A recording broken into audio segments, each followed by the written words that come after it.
Let's bow in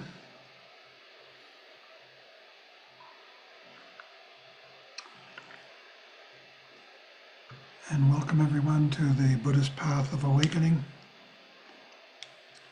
our class on chapter 27 of In Love with the World by Mingyur Rinpoche tonight, and chapter 28, which almost finishes the book. We'll probably finish next week, I think. Okay. So, he has left his comfortable, privileged position as an abbot of Tergar Monastery and has gone out to the Kushinagar cremation ground. This is where the Buddha was died and was cremated. There's a stupa there that's built to him, and he's meditating there, seeking to discover his true nature beyond anything, which means basically becoming nobody and experiencing what that means. This is day 5, and he describes this as his illness. He still hasn't eaten any food. Outside, there's intense heat from the sun. Inside his body, burning heat from the fever he has. He lays slumped against the wall, water bottles empty. Barely enough strength to get to the bushes to pee and have a bowel movement. He questioned himself, do I know, like my father, who was Tulku Ujin Rinpoche, a great Lama, the father of Tsoknyi Rinpoche, Chukyi Nyima Rinpoche, and Sikhe Chukling Rinpoche. Tsoknyi Rinpoche is teaching today. This was their father, Tulku Ujin, who was a great Lama and of great understanding. And he says, do I know, like my father did, that awareness does not die? Will I recognize my true mind at the moment of death, or get stunned by the light and pass out? I have only practiced within this body. My father explained to me that as long as we remain in our bodies, even the most intense experiences of luminous emptiness will be shaded, however slightly, by the conceptual mind. The idea here is that as we awaken from conceptual mind, from the belief in I and other, which is confusion, samsara, and as we awaken from this, the world emerges luminously clear, and we see it as empty of concept. And empty of concept means it's glowing because concept shades it, and it glows luminously. He says, at this point, inquiries into the Bardo teachings sharpened. What came into focus was that while the experience of luminosity presents itself, most of us will miss it. That's why we train, not for the experience which is the gift of nature, it's already here, but to recognize it. And we train in recognizing it by recognizing the 6 Bardos. And I sent out to you a list of the 6 Bardos. Here it is. You got it in email. Well, I sent it to everybody, but some people may not have gotten it. And it's also in chat. If you go into chat in this meeting, it should be there. And in fact, let me put it in one more time. Yes, I put it in chat, but people who are arriving late might not see it. I can put it in again. Thank you. Put it in again. Maybe put it in a couple more times, because what you said is true. Okay.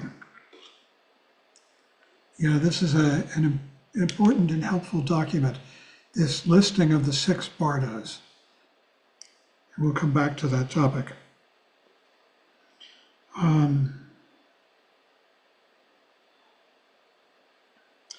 The ground luminosity, that term refers to the fundamental inherent nature of everything, whether we can see it or not.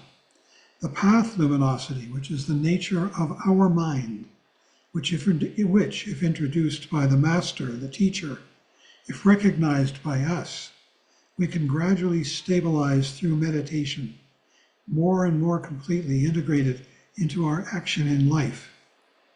When that integration is complete, recognition is complete, and realization occurs, and we realize that this life is empty of concept. Concept is just an additional add-on, a layer, and that everything is luminously glowing with meaning.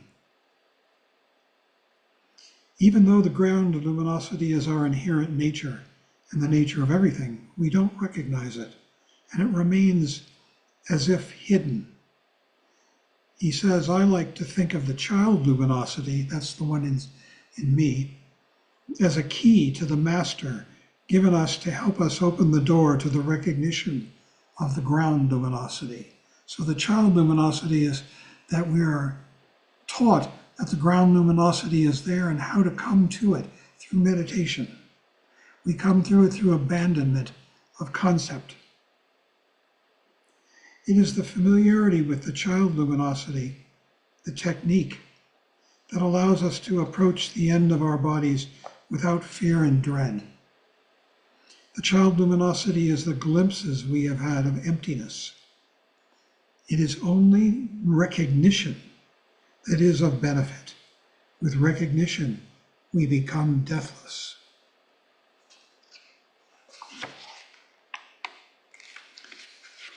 Because we enter into the world of true luminosity, devoid of I and other, which are just illusions. If I miss the opportunity to become fully awake in both the bardo of dying and the bardo of dharmata, which is the bardo that comes after the bardo of dying, I wonder if I will be all right in the 49-day bardo of becoming. These are the three bardos of death. The bardo of dying, which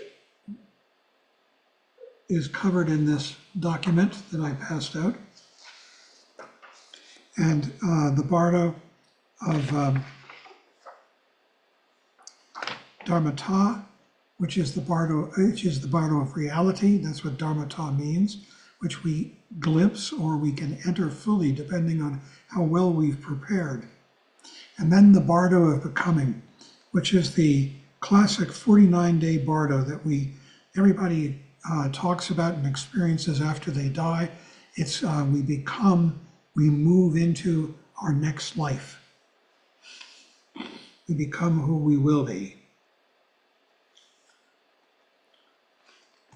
In the bardo of becoming after death, which lasts classically, nobody really knows how long it lasts because there's no physicality in that bardo, but mythically, it's supposed to last 49 days. In the bardo of becoming after death, my mind will not have the grounding of a gross physical body. The container will be gone. All that will be left is a mental body, a form made of light that will slowly experience itself more as it was before death.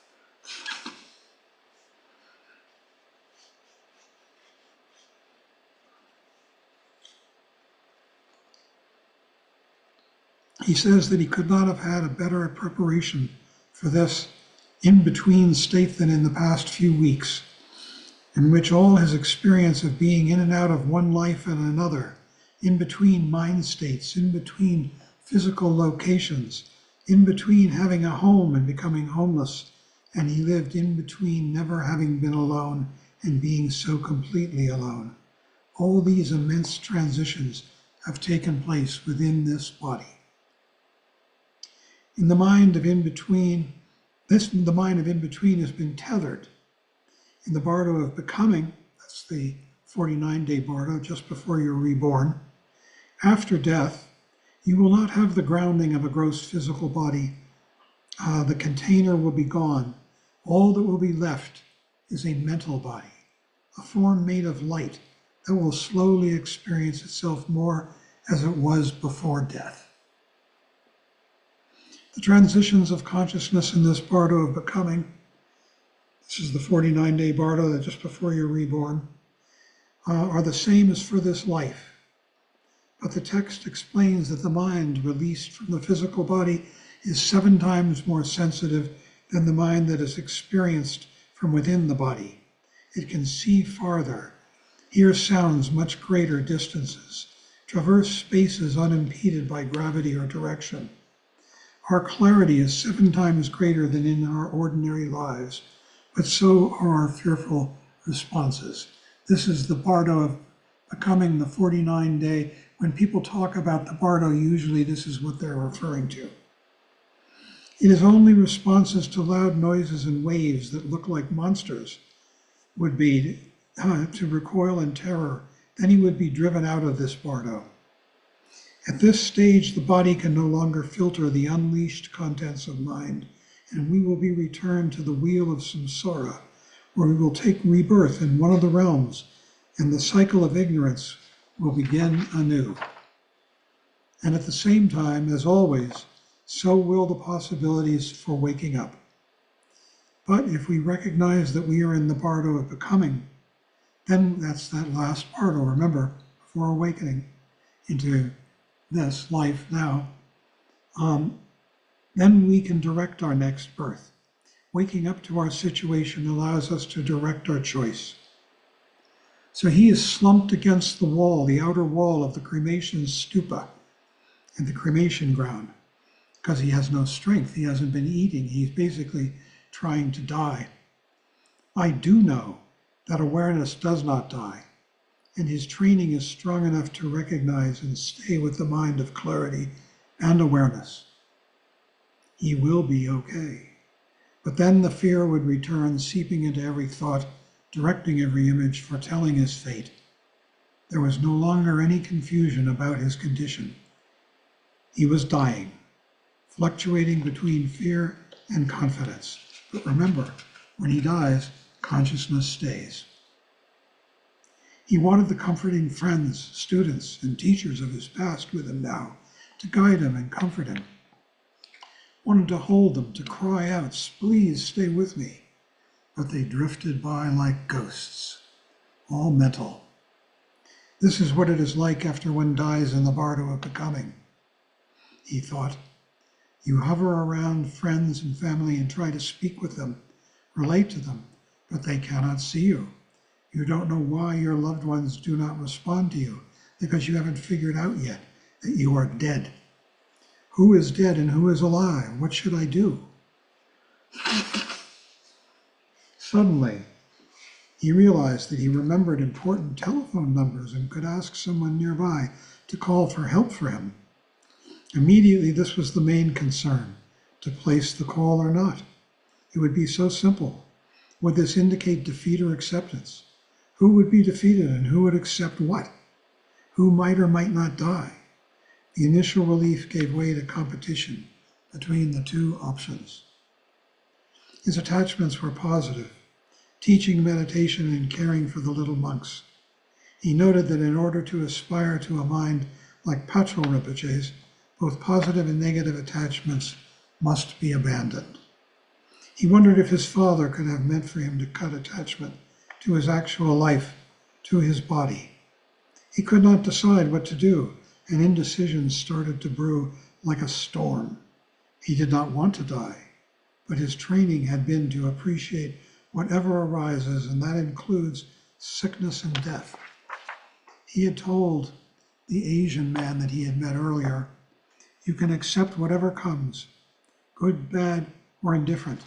That is the best practice.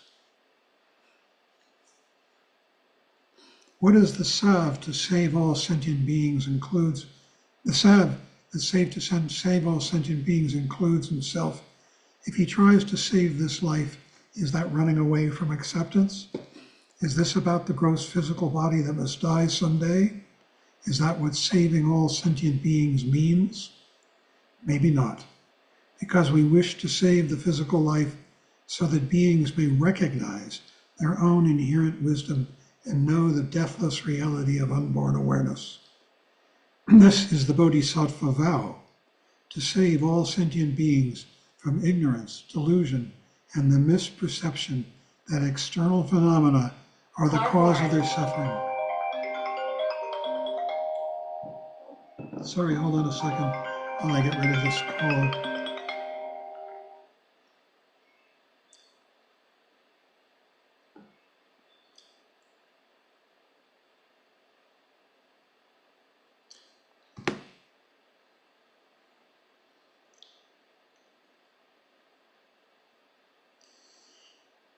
He says, maybe not because we wish to save the physical life so that beings may recognize their own inherent wisdom and know the deathless reality of unborn awareness.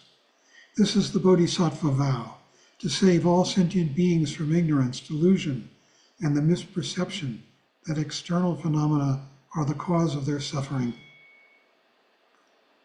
and to bring them to the realization of their own wisdom. This is what I can do if I continue to live, he thinks. But the Bardo texts say that nothing provides a better chance for the absolute recognition of enlightened mind than dying. So how could he turn his back on this opportunity? He thinks, even if I have missed the first chance for enlightenment at the moment of dying, I have a second chance in the Bardo of Dharmata, which comes after the Bardo of dying. The Bardo of Dharmata is sometimes called suchness or reality. Death of the small self awakens us to the suchness of this life, to things as they are, insubstantial, impermanent, and interdependent. Everything arises as it truly is, not as we believe it to be. So everything is sacred, Buddha, and enlightened mind of all kinds. We are reborn into reality with the death of the grasping mind. In the Bardo of Dharmata, we enter reality after we physically die. At the very end of dying, we pass through the experience of ultimate luminous emptiness. If we don't recognize this, then we enter the Bardo of Dharmata. So right at the end of dying, there's a moment where the intention to get enlightened and enlightenment itself meet. They call it the meeting of the mother and child luminosity. The mother luminosity is enlightenment itself, enlightened world, empty, luminous. And the intention to unify with it is the child luminosity. And these two meet right at the end of that Bardo. And then when you miss it, you pass into the Bardo of Dharmata, in which one sees this world sort of as it truly is, in terms of being Buddhas and wrathful deities. You can also see it in terms of being realms, and then you're stuck again in the realms.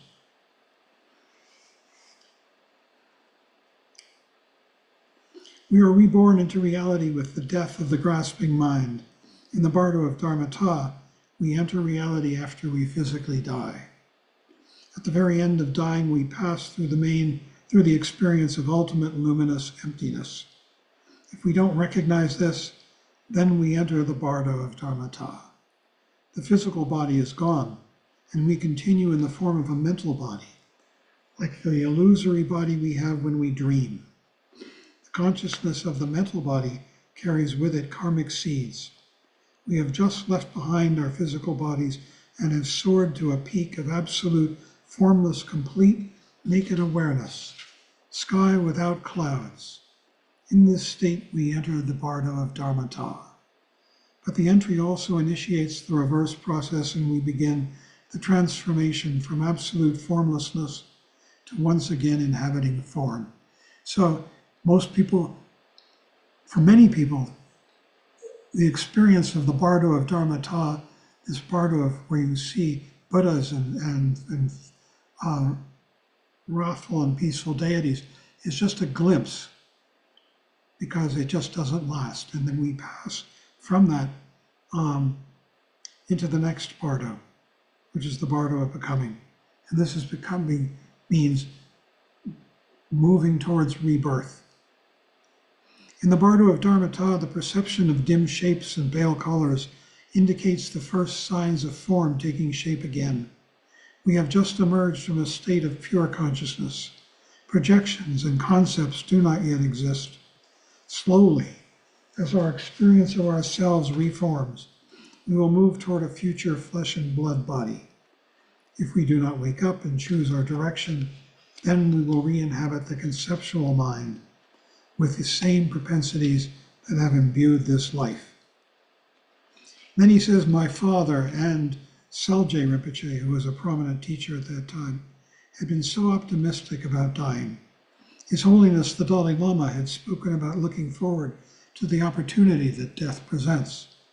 But Mingyur Rinpoche considers himself too young to die, not having completed his teaching mission. The important people in his life are alive, and his death will be out of order. The Buddha's teaching indicates that there is no problem here. By midday, the indecision was driving him crazy. He knew that all the people around him would miss him. They would miss the benefits of his physical body. Yet he had trained in awareness and in Bardo practices his entire life. He had not known that he would need them so early on. Nonetheless, in the words of his father and other teachers, awareness is deathless. It will never die. He will never die. We will never die. This awareness is deathless. As his illness continued, he gained more trust in his own capacity to recognize. He thinks, even if I miss the first opportunity, the mother and child union, I could take advantage of the next one of waking up in the bardo of reality, dharmata. The obstacles that he encountered, especially in Varanasi, and again through the pain of this sickness, have strengthened his confidence in being able to stay with the recognition of awareness through the dying process. He has glimpsed child luminosity, that is, a glimpse of luminosity, of seeing the real world, and that will help him to recognize the mother luminosity, which is the real world. Naked awareness is not unfamiliar to him. He knows that he can recognize it. This means that he could be able to slip through the gap at the moment of dying and become enlightened, become a Buddha, never to return involuntarily in any recognizable form, and to be of immeasurably more help than he can be in this lifetime. Liberation will not be the end of the journey.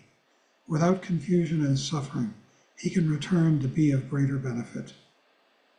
If he had trained in meditation without the addition of Bardo teachings, he might become confused at the end, but that will not happen. He has confidence in the teachings and in the teachers who poured their wisdom into him, and his faith in them will not betray him, he is sure. He thinks, if I do not die, I will continue the life that I have loved, to teach the Dharma and continue to practice, and do my best to help sentient beings in this body. Either way, I will have nothing to regret, but I must move past this indecision. He could not make a decision, though he knew he needed to choose a direction. Hold on a second.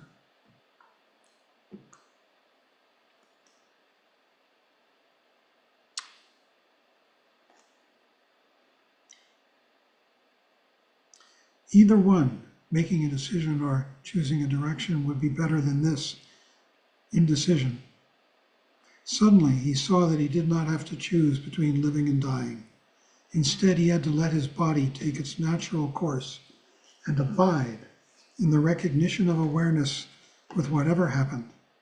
If this is my time to die, let me accept my death.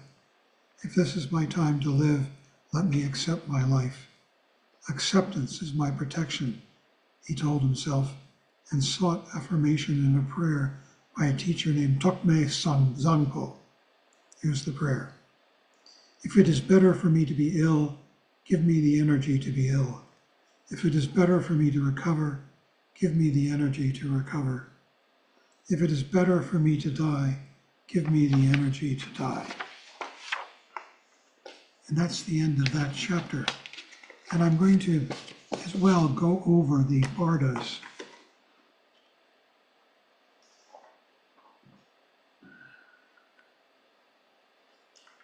Hold on a second.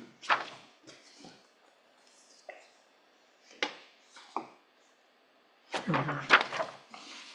There are 6 main bardos. Bardo just means interval. There's the bardo of this class. It's not one of the 6.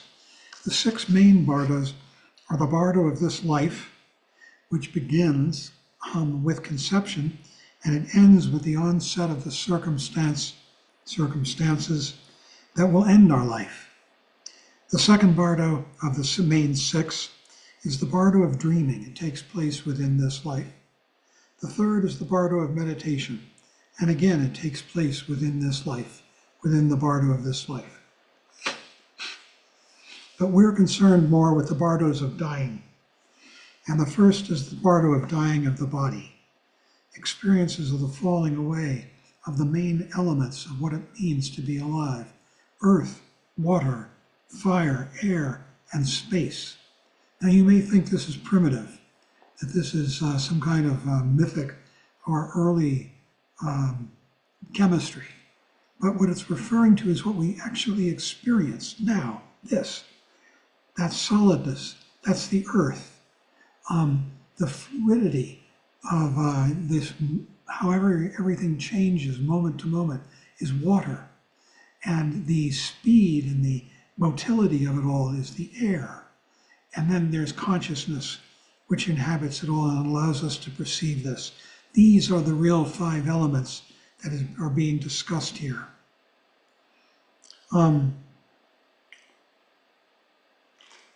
So the bardo of this life takes place with conception, and it ends with the beginning of death. The bardo of dreaming takes place within this life, as does the bardo of meditation, which begins when you sit down to meditate and ends when you stop meditating. Likewise with dream. Then there's the bardo of dying of the body and of the mind, and of the last of the meeting of mother and child luminosities. The body, the experiences of the body fall away, which I've also already mentioned. Earth disappears. We stop feeling the solidness of the world. Water, its motility. Air, its changeability. And fire, its heat, its meaningfulness. And space. All of these begin to fall away. The shutting down of mind, first thoughts and then awareness itself in 3 stages. The meeting of mother and child luminosities. Most people meet it and pass on into the second bardo, which is the bardo of dharmata, seeing reality. Most people, they barely notice it because they haven't trained enough in meditation. But those who do, this can go by in an instant and not be recognized unless we've meditated, it says, and it is possible to see it completely and attain enlightenment in it. And when you see it completely, you're seeing Buddhas and wrathful deities. Everything has meaning. Everything is alive with meaningfulness. And then there's the bardo of becoming. Supposedly goes on for 49 days. Though time is a mental fabrication, it doesn't really exist. It is like a dream. The first half or so of this 49 days, we have the mental body of a 7-year-old child that we were in our last life. The second half, we have the body of a 7-year-old child we will be in our next life. It ends when we see our future parents copulating. We're still in the bardo, but we look down on the earth and you can see your parents copulating. If we're attracted to the male, we enter the woman's womb as a female baby. And if we're attracted to the female, we enter the womb as a male baby. And then the next bardo of this life begins.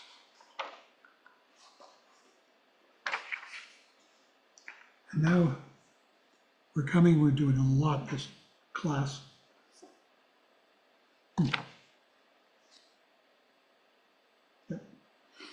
We're coming to the last chapter, chapter 28.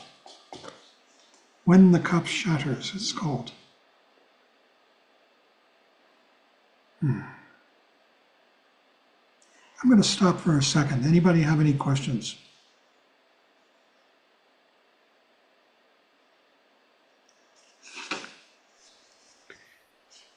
Or shall Can we? you expand a little? Can you expand a little bit on what is meant by deathless?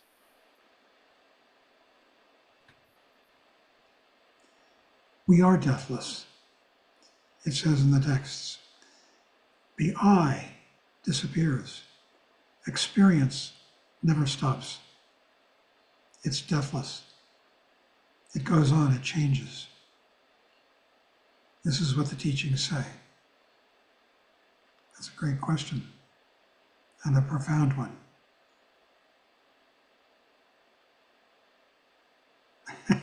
So brace yourselves. It's really a matter of getting used to this.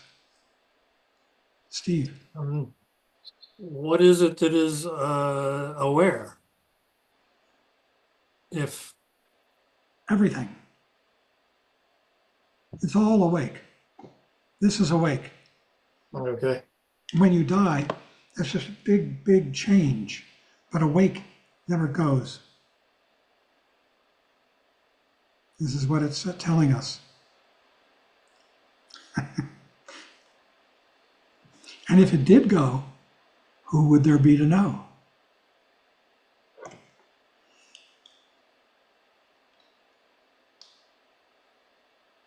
Great question.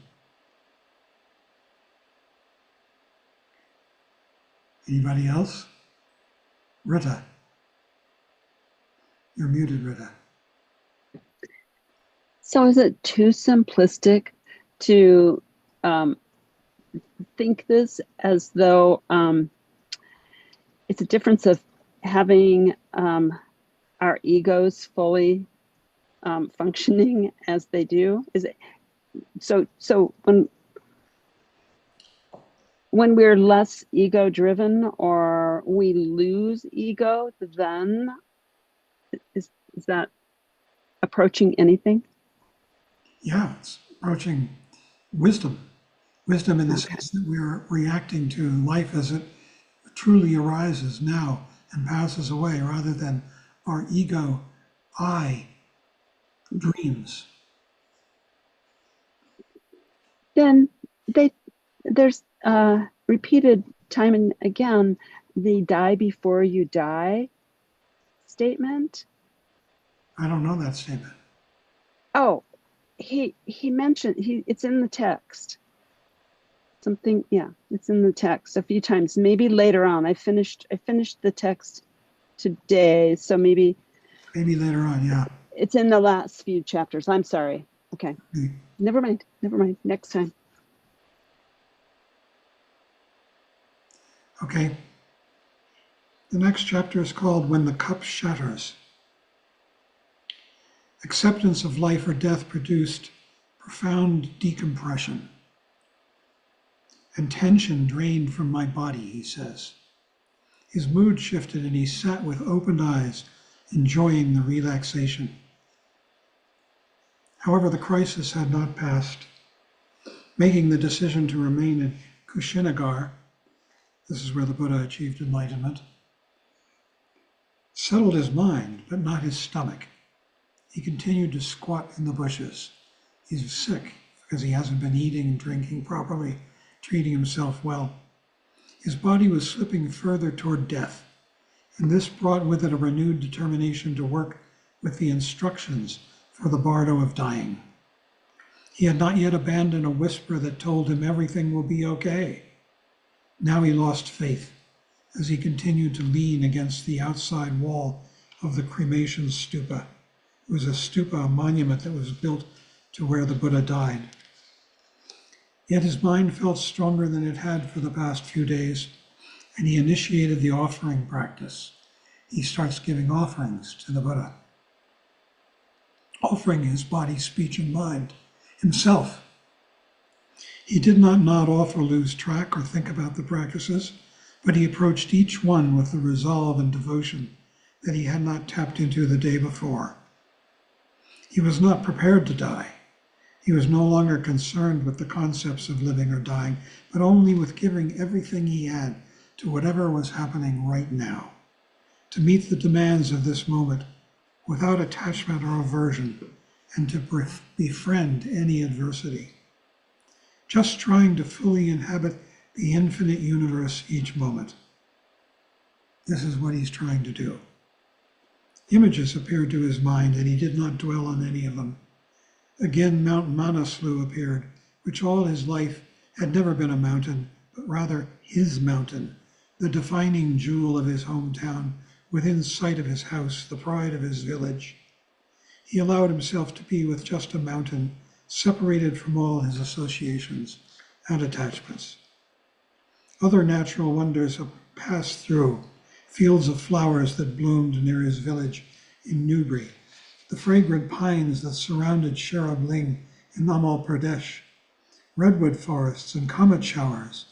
He probably spent 20 minutes recalling the experiences throughout his life that had made his eyes grow large with disbelief, and that had animated his gratitude for the beauty and sacred diversity of this world, of our world, which we miss so much because we're so absorbed in neurotic thoughts. Many of these wonders were appreciated by many millions of people throughout every continent, and the knowledge of that transformed the mutual awe into a conduit of connection. Seeing clearly, feeling deeply, he reviewed his wealth, returning to his robes. Today they no longer struck him as a valuable possession. His body was deteriorating. He has no money, nothing of value. Even so, he has the possibility of waking up, of realizing the deepest, most subtle aspects of consciousness. He thinks, my precious human birth is my treasure, in health and sickness, for it never betrays the possibility of awakening. This is what the human birth is.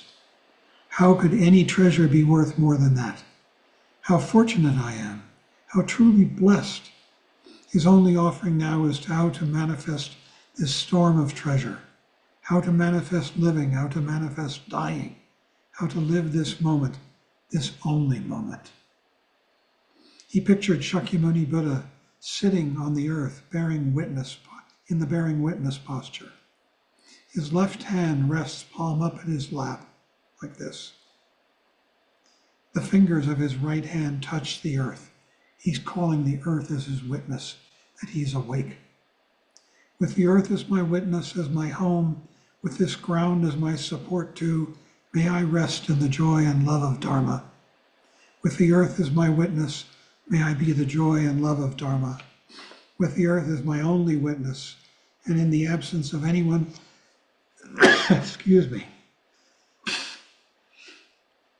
and in the absence of anyone to please or placate, let my activities of body, speech, and mind be pure, cleansed of distortions, unsullied by vanity, true to my own pure Buddha nature, Buddha being. This is what this is all about. For offering his body, there was no need for gestures.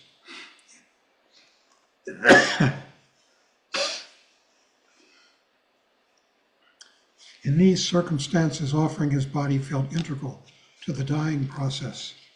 He had accepted what life presented. He stopped holding on. That was the offering. So stop holding on. Giving up attachments to friends and family. Hundreds of faces passed by as if walking in single file beneath a viewing platform. Family members, teachers, little monks, old monks, friends from home and far away. Every once in a while, a face that he had not seen for decades appeared. The crinkled face of an old nun from Nagi Gompa, who used to play with me. A boyhood friend from Newbury, a hermit monk who lived on the grounds of Sherab Ling. He focused on offering his mother to the Buddhas as a way of placing her in their care. Aspirations for her protection came from his appreciation. Still, the very thought of leaving his family broke his heart, and tears rolled down his cheeks.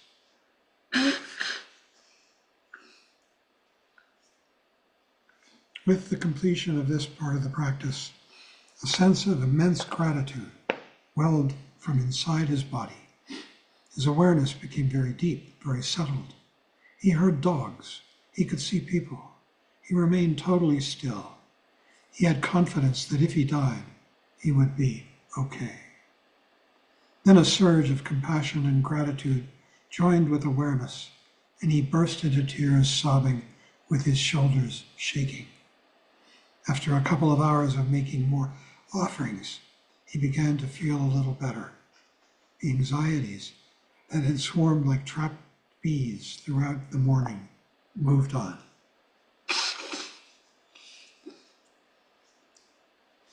By mid-afternoon, his mind settled into deeper states of resting. Thoughts entered as a gentle breeze passes through an open window, creating no disturbance. Nothing to chase after, nothing to follow.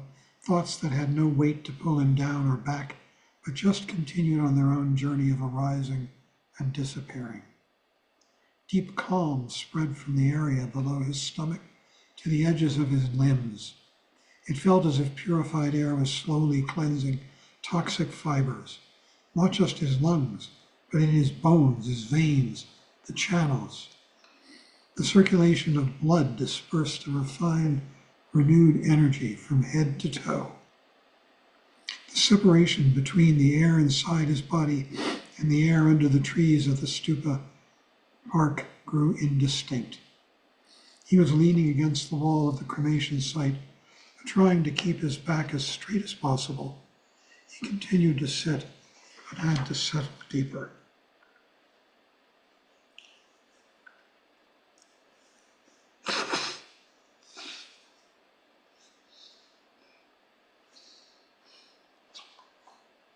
It was still light out when he began to take note of a great heaviness, of being pushed down from the top and his head falling forward. His body became so heavy that its weight threatened to push him down below the surface of the earth. It felt like falling, sinking. He tried to raise his arm, but it weighed 100 pounds. He recalled that these signs indicated the dissolution of the earth element. The foundation was collapsing. The earth element is the solidity, the heaviness of all of this. If this is the beginning of the end, let it be. Let whatever happens, happen.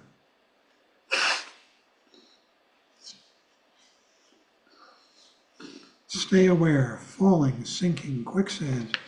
Remain in recognition of awareness, dissolution, feelings, senses. Let them come and go. His mouth became very dry, no saliva. The water element was leaving. His body, which felt like it was opening up and falling away, like the bundles of long grass that are tied together at the bottom. When the tie is cut, every piece falls away from the center.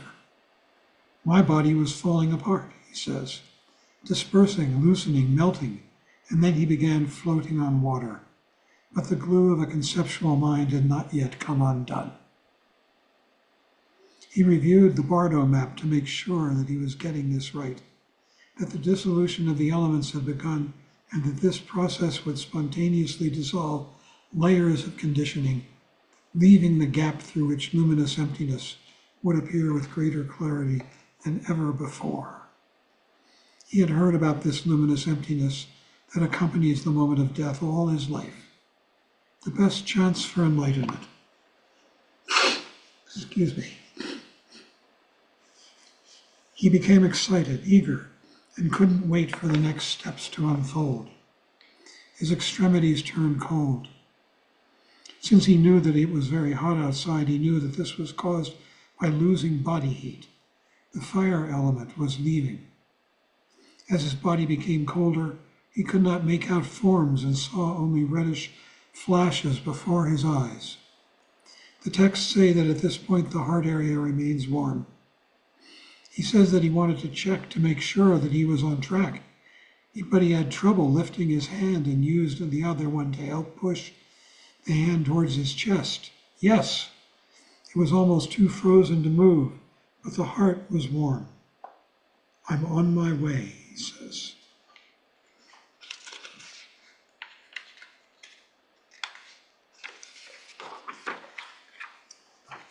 His awareness was becoming clearer and clearer. The conceptual mind was present but beginning to fade and did not intrude with any force. With the conceptual mind diminishing, with the infinite universe of awareness Within the infinite universe of awareness, he moved to the joy that infuses the awakened moment. It was as if his body was saying to his mind, "Go, go." With newfound confidence, recognition of awareness continued. Even as his body weakened, he felt more vigorous. He had no fear. All the confusion and fear had disappeared with the decision to remain here and to protect himself with acceptance. The dissolution of air did not have the quality of elimination. Instead, it felt more like being filled up. Each inhalation expanded beyond his lungs, transforming matter into air, making the body lighter, more resilient.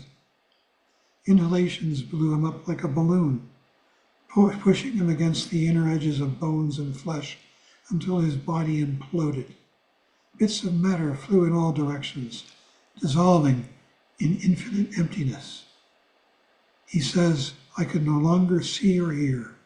The container had cracked." With the dissolution of air into space, his body became completely paralyzed. He could not move. Internal physical movements slowed to bare functioning, but his consciousness remained unchanged.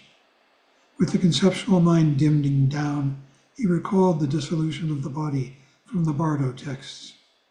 Up until then, he had felt his heart and lungs. Now he could no longer detect his heartbeat or feel movement in his abdomen. Yet his mind had become blissful and continued to expand to fill the entire universe. At this point, the lucid mind of meditation was still a state that I inhabited.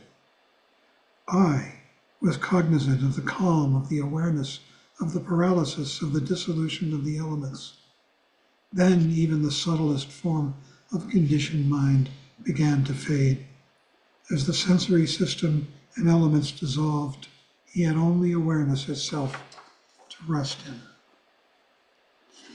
Now the mind expanded into realms of boundless spaciousness that it had never known before. The cup that is called child luminosity had shattered. Child luminosity is the effort to become aware, and it shattered, revealing awareness. With conceptual mind draining away, the uncovered original mind manifested with increasing vividness. He almost lost consciousness, and then suddenly, boom, awareness and emptiness became one, indivisible, just as it always is. But the recognition had never been this complete before. Awareness and emptiness becoming one, awareness and luminosity. The entire universe opened up and became totally unified with consciousness. No conceptual mind. He was no longer within the universe. The universe was within him. No me separate from the universe, no direction, no within or without, no perception or non-perception, no self or non-self, no living or dying. He still understood what was going on, but not through commentary or voice or image. That type of cognition no longer presented itself. The clarity and luminosity of awareness, right here, this, beyond concepts, beyond fixed mind, became the sole vehicle of knowing. I was no longer bonded to any sense of a distinct body or mind. No separation existed between me, my mind, my skin, my body, and the entire rest of the world. No phenomena existed separate from me. Experiences happened, but no longer to a separate me. Perceptions occurred, but with no reference back to anyone. No reference at all. No memory. Perceptions, but no perceiver. The me that I had recently been, sick, healthy, bigger, Buddhist, disappeared like clouds that moved through a sunlit sky. How about that? I'm going to read that again. The me that I had recently been, sick, healthy, bigger, Buddhist, disappeared like clouds that moved through a sunlit sky. The top of his head came off, my hearing and my seeing became just hearing and just seeing. At best, words point to something beyond the conceptual mind that the conceptual mind cannot know. This must have happened about 2 a.m. Up until then, he had retained some dualistic understanding of what was happening. For the next 5 or 6 hours, he had no experience of conceptual mind. As a drop of water placed in the ocean becomes indistinct, boundless, unrecognizable, and yet still exists, so his mind merged with space. Think of that again. As a drop of water placed in the ocean becomes indistinct, boundless, unrecognizable, merges with the water, and yet still exists, so his mind merged with space. It was no longer a matter of him seeing trees as he had become trees. Him and trees were one. Trees were not the object of awareness. They manifested awareness. Stars were not the object of appreciation, but appreciation itself. No separate me loved the world. The world was love. My perfect home, vast and intimate, every particle alive with love. Fluid, flowing, without barriers. I wasn't a live particle, no interpretive mind, clarity beyond ideas, vibrant, energetic, all-seeing. His awareness did not go toward anything, yet everything appeared, as an empty mirror both receives and reflects everything around it without inviting or rejecting. It seemed as if he could see forever, as if he could see through trees, as if he could be trees. He could not even say he continued to breathe or that his heart continued to beat. There was no individual anything, no dualistic perception, no body, no mind, only consciousness. The cup that had contained empty space had broken. The vase had shattered, extinguishing inside and outside. Through meditation, he had known child luminosity. Through meditation, we all do. But never had I known such intense union of both child and mother luminosity, emptiness infusing emptiness, the bliss of love and tranquility, utter luminousness. What happened next is hardest to relate. He says, I did not decide to come back, yet I came back. This did not happen independent of choice, although I cannot say who directed the change. Maintaining recognition of awareness allowed for this, but did not make it happen. It did not have the influence of a voluntary decision, but felt like a spontaneous response to deep connections in this life. This was not his time to die. With an acknowledgement that had no language, he recognized that his teaching mission was not complete and that he wished to continue his life's work. Gradually, the connection with his body resumed. The first sensation was one of gravity, of landing, of falling back down to earth.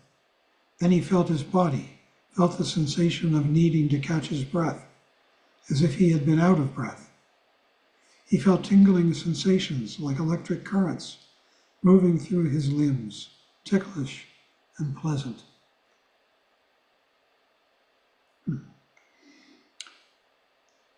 He still couldn't see, but he could feel his heart beating in his chest.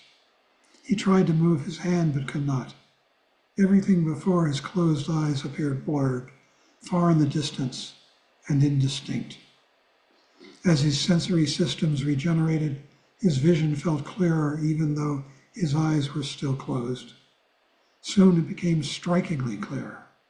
The air had a crisp quality, and at this morning hour, he still felt he could see for miles. The world seemed boundless. In another hour, he could move his fingers. He touched them to one another, spreading them wide, made a fist. Slowly, with effort, they regained some pliability. He experimented with lifting one hand at a time a few inches from his lap, letting it drop down.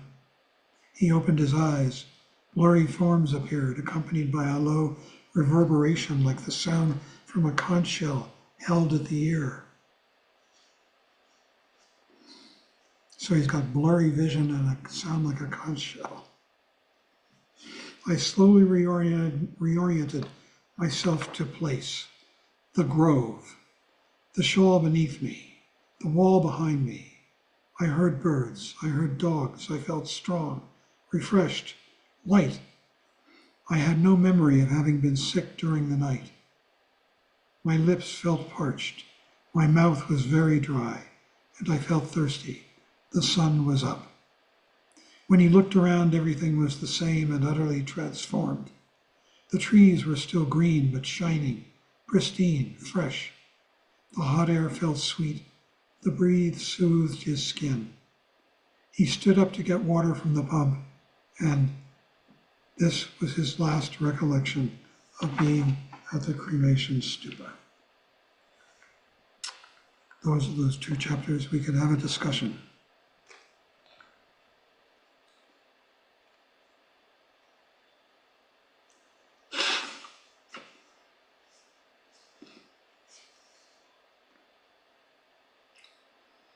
Comments, complaints.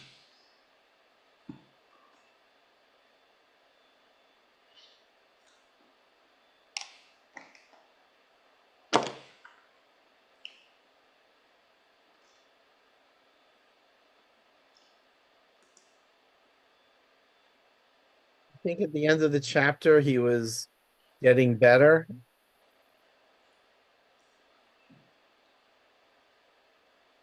That he had fought off the stomach virus or whatever.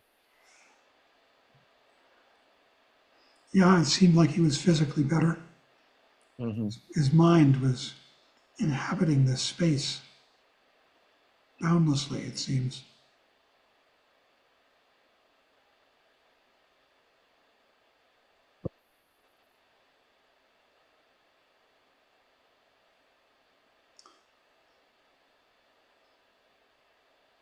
What do you think, Tom? You have a thought? Well, I read elsewhere that they think it was botulism that he was suffering from. Is that some like a is that like a bacterial infection or something he picked up maybe from the food? But Maybe, yeah, it was pretty rare and very serious thing that he had. but he also seemed to be doing it deliberately, didn't he? What do you mean? He was cultivating this entry into another world, a mental world, very different. Willing it, wanting it. I don't think he just got sick. I think that this was his path. Hmm.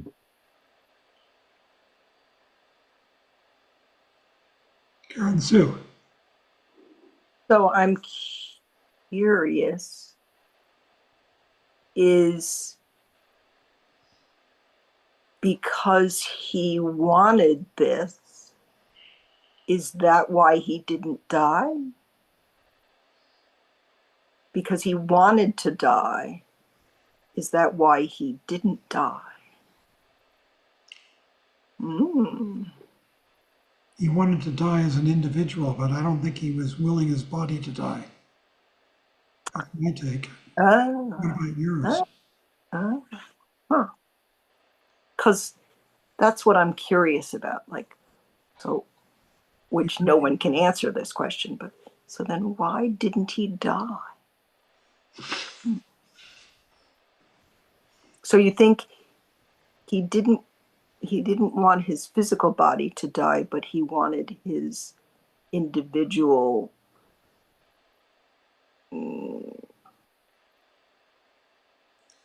I don't know how to describe it. Yeah, his individual self. Individual self, ego, self, yeah, to but he does keep planting that seed, like, I'm not sure I'm done being a teacher. So, Right. like, I want to go through this so that I can be a better teacher. Yes.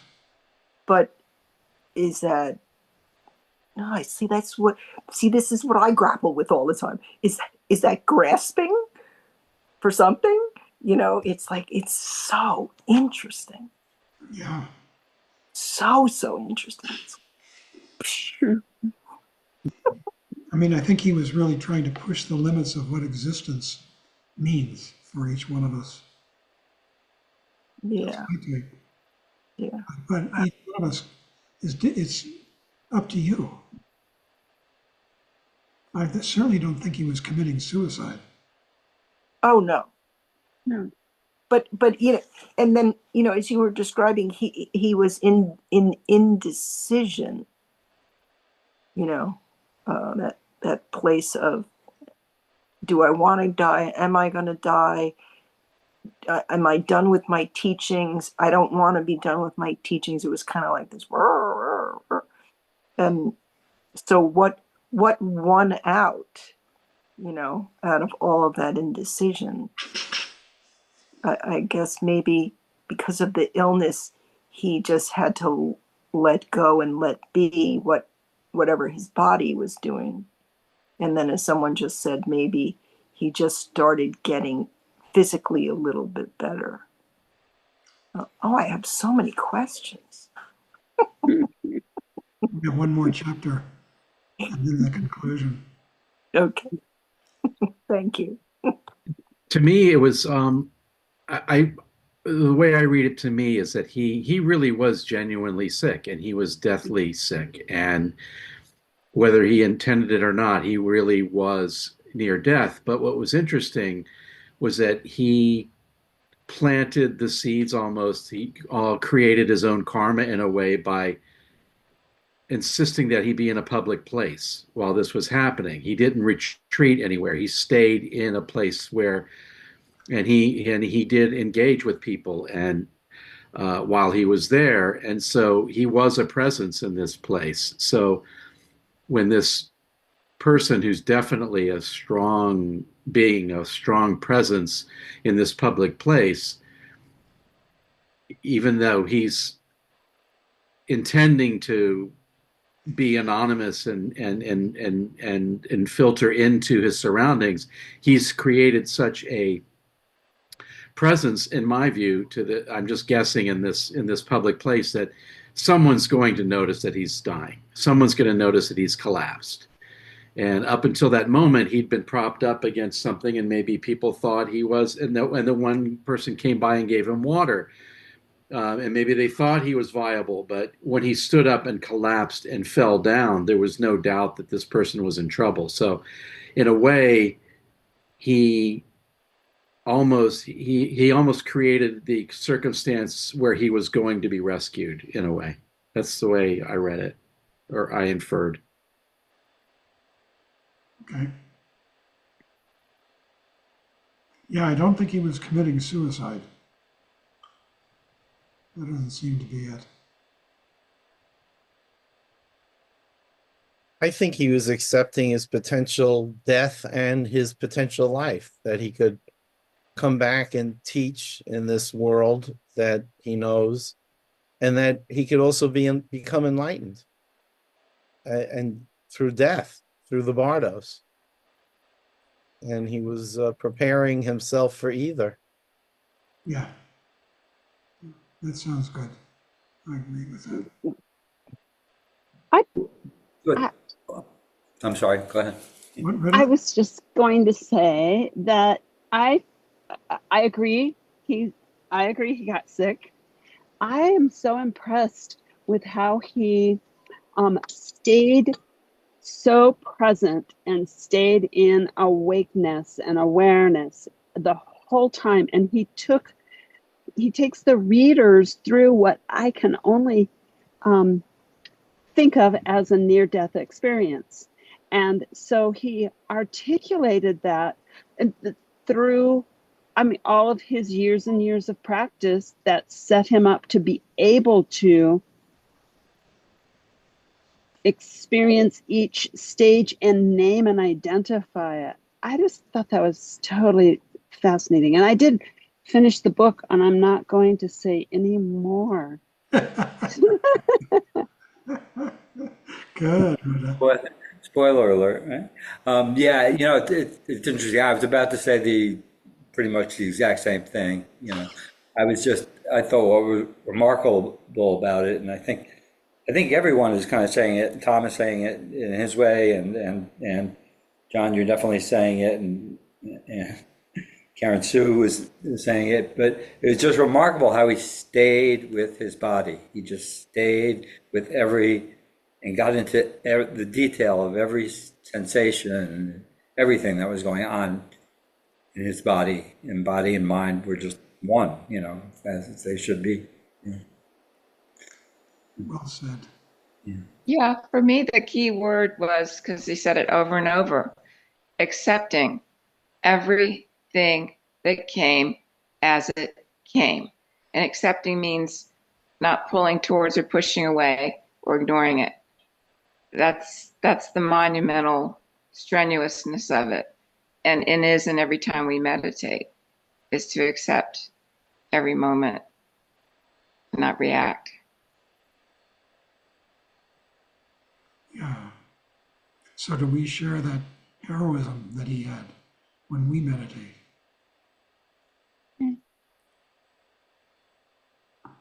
Dan saying yes.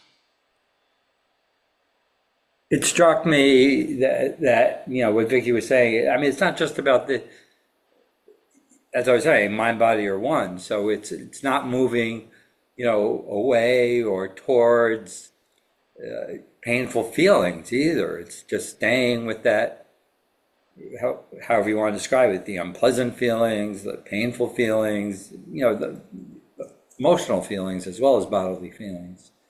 And it does. When you say courage, John, that's what it takes. A lot of courage. It takes a lot of effort sometimes. To stay with it. Yeah. For each one of us. Yeah. I see Karen Sue nodding her head yes. I think in answer to your question about we reach that place in meditation if we're lucky, if when for me, let me speak for myself. I think I reached that place in meditation when I experienced the gap. And that's where, which is impossible for me to put into words, for that split second, that one moment when there's nothing else but my awareness in meditation. And then sometimes in life, in moments that are indescribable. And if I'm aware, I feel that. If I'm lucky, for a moment or a flash. So he's a great teacher. He's a really, really great teacher. Indeed. I'm sitting here looking out a window at pine trees and mist. Just so easy to be lost in this. Where are we? Nowhere. Drifting through endless space. Literally.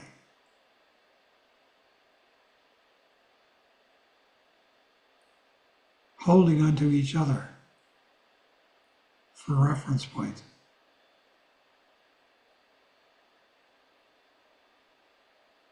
There's Tom Whalen. There's Sarah Lucy. I'm here. Not for long.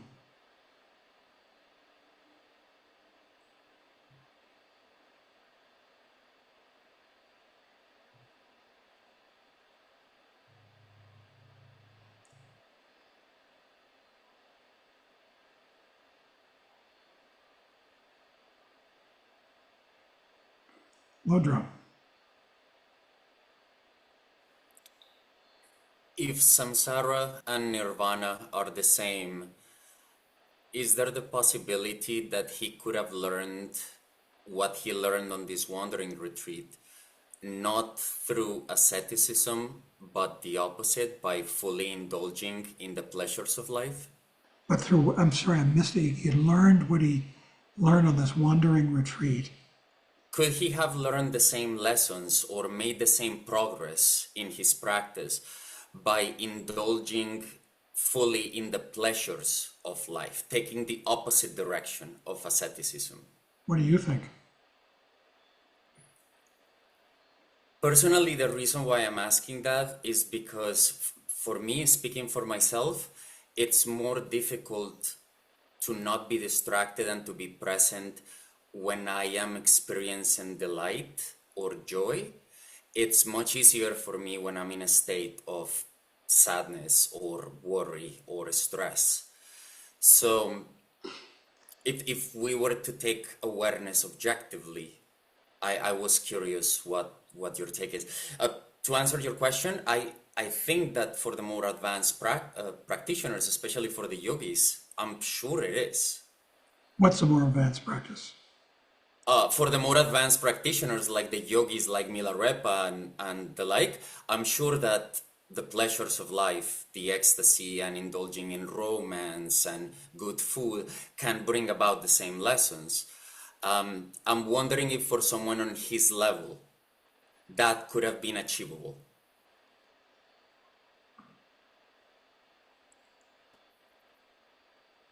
I don't know.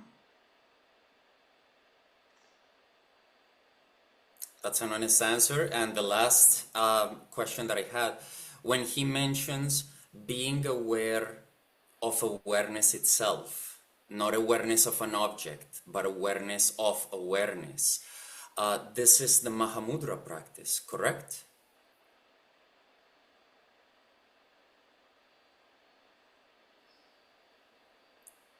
I think you have to make of it what you will. Mahamudra is a name for awareness practice. So is Dzogchen, great perfection. But also so is just awareness. Maybe awareness. We're all aware right now of this room, of this screen, of the faces of each one of us. Right?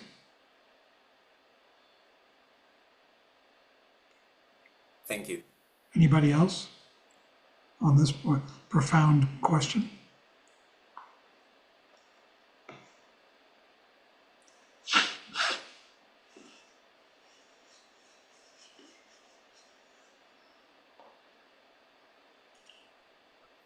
I would think to Lodro's question that if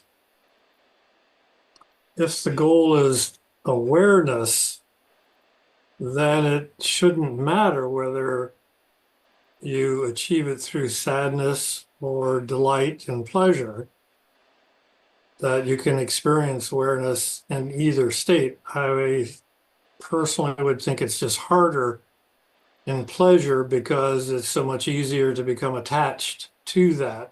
Whereas in sadness, you want to get away from it. And so it's a little easier to distance yourself from it and create the gap for that awareness to happen. Difficult question. Definitely. It's ironic because I believe the more advanced a practitioner is, the more likely they are to practice in bliss. I just think that that's a nice irony on it. Yeah, you say that too. Teachings. Maybe that's so because awareness is kind of a verb. It's an attachment.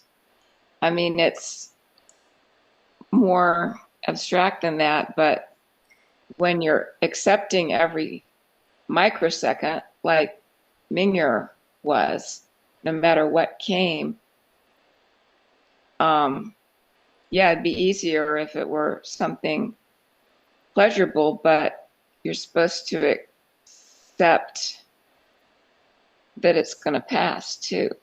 I mean, I'm not sure. Aversion could be pretty strong, as strong as attachment. So.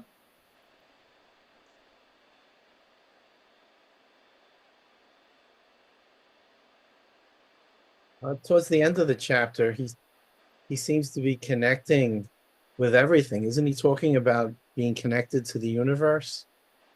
Yeah.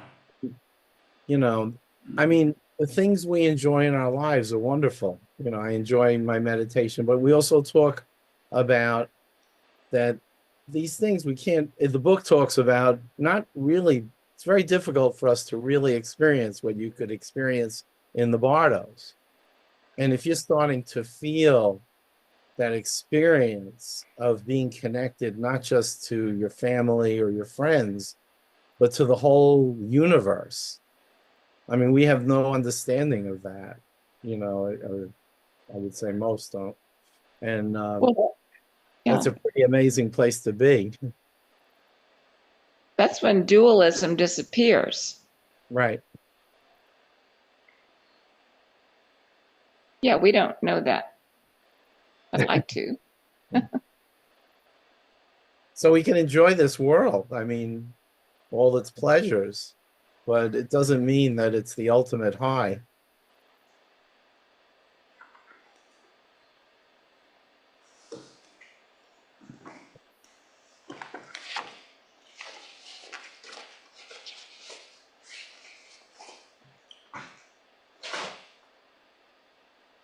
Val. I'll just say I'm also very grateful for everyone's comments. I'm particularly reminded of the paragraph in the supplication, the quatrain, renunciation is the foot of meditation to this meditator who is not attached to food or wealth. And that's what brings me back often, is attachment. I don't want attachment. That's samsara for me. Every time I think I need to change something or some person, I know I'm attached. That's what I'm working on. Thank you.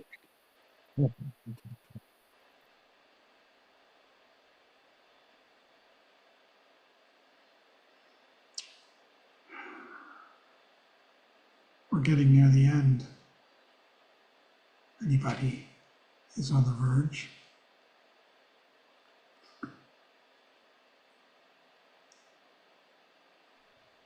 Just want to say thanks, Valerie, for that, because I've been noticing some similar things recently about there can be attachment to sorrow, there can be attachment to pain. And when you recognize that, it's quite, to me, astonishing that when I realize that that is an attachment that I have to something that's unpleasant or, unfavorable or not good or harmful. It's a revelation. Thank you for bringing that up.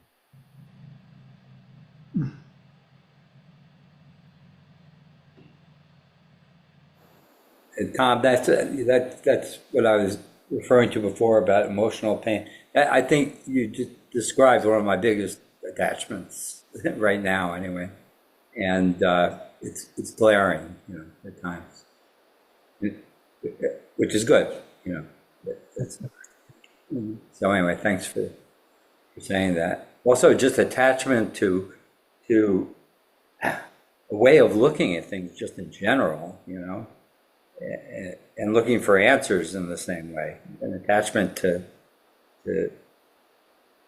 looking for answers in the traditional way, as opposed to being just receptive to the universe, as somebody said. Receptive.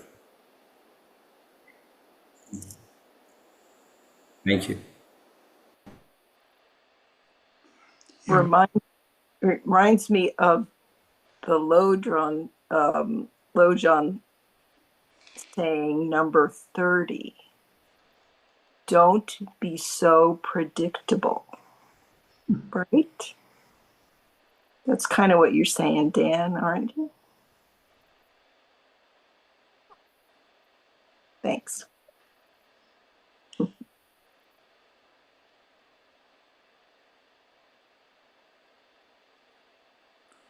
Well, perhaps we should end. What do you think?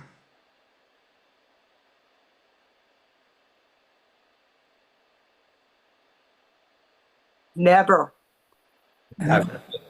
For now. Let's see, who would like to lead the closing chants? If I put them up, I can do them if you want. okay.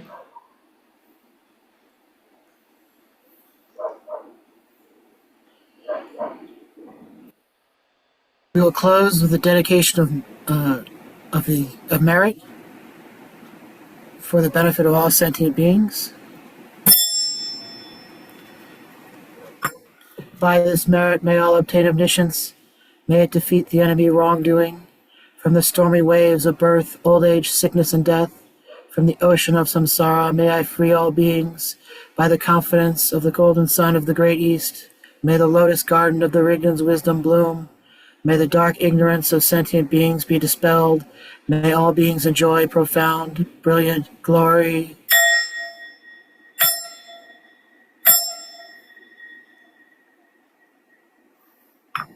Thanks, everybody. Thanks, John. Thank you, John. Thank you, Thanks, everyone. John. Thank you. Thanks, everybody. Thanks, Dan. Everyone, thank you. Thank you. Thank you. Good evening. Good evening. Take care.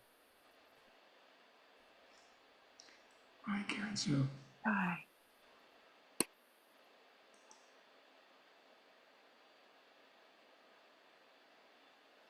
Yay. Great. As long as people participate, that's what makes it. That's your attraction. You attract that. That's your karma. What do you know? What do you know? Don't get attached. I can't tell you. What do you want to do for dinner? I'm not very hungry. Okay, I'm going to make something. Please keep me company. Probably eat something.